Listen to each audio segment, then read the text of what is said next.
Ever pondered about the mysteries hidden within the ancient texts of Leviticus chapter 12? Today we're going to unravel those mysteries. Nestled within the third book of the Torah and the Old Testament, Leviticus chapter 12 holds a special place.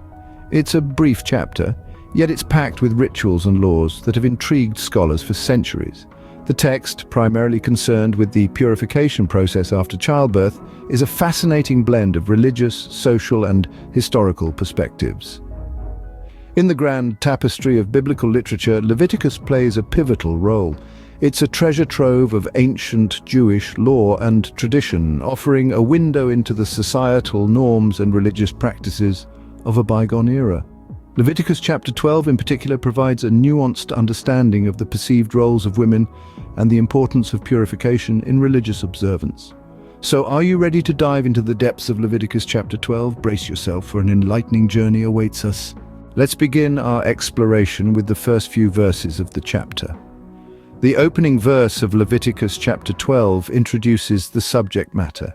It reads, "The Lord spoke to Moses, saying, 'Speak to the people of Israel, saying, if a woman conceives and bears a male child, then she shall be unclean 7 days. As at the time of her menstruation, she shall be unclean.'" In simpler terms, this verse sets out the initial ritual purity laws concerning childbirth. The woman is deemed unclean for 7 days following the birth of a male child, which mirrors the period of uncleanliness during her menstrual cycle. The second verse continues, "And on the 8th day, the flesh of his foreskin shall be circumcised."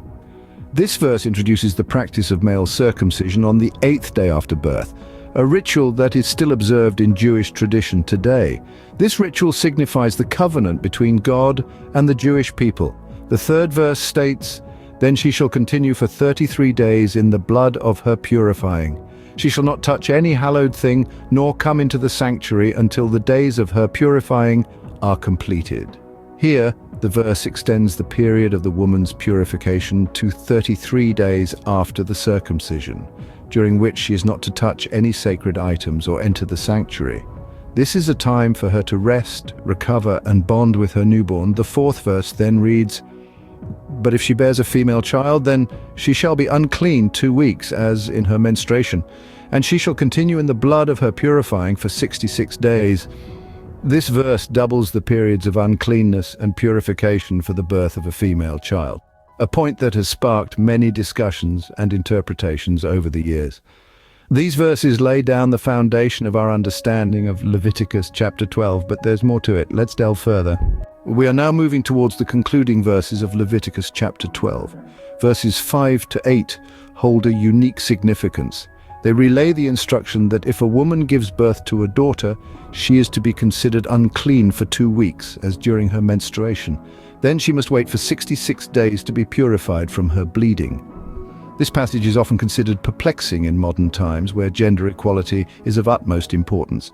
However, it's crucial to remember that these rules were set in a different era, under different societal norms. The last verse, verse 8, tells us that if she cannot afford a lamb, then 2 turtle doves or 2 young pigeons will suffice, one for a burnt offering and the other for a sin offering. This shows a level of understanding and compassion for those in less fortunate circumstances. With that, we have explored all verses of Leviticus chapter 12. But what does it all mean when we put it together? Let's now recap what we have learned about Leviticus chapter 12. This chapter of the Bible is a rich tapestry of ancient Hebrew laws and rituals, specifically focusing on the purification rites after childbirth. The text, in its eloquence, addresses the period of uncleanliness for a woman after she gives birth, and the sacrificial offerings she must make to regain her purity. The significance of Leviticus chapter 12 extends beyond its immediate context. It provides a window into the cultural and religious practices of the ancient Hebrew people and contributes to the overarching themes of purity, holiness, and the sacredness of life that permeate Leviticus and the Bible as a whole.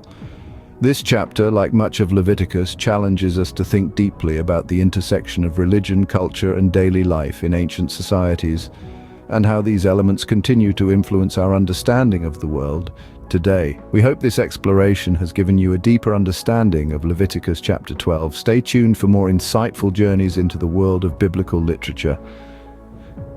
Are you ready for the next chapter? Just click here to go straight to it.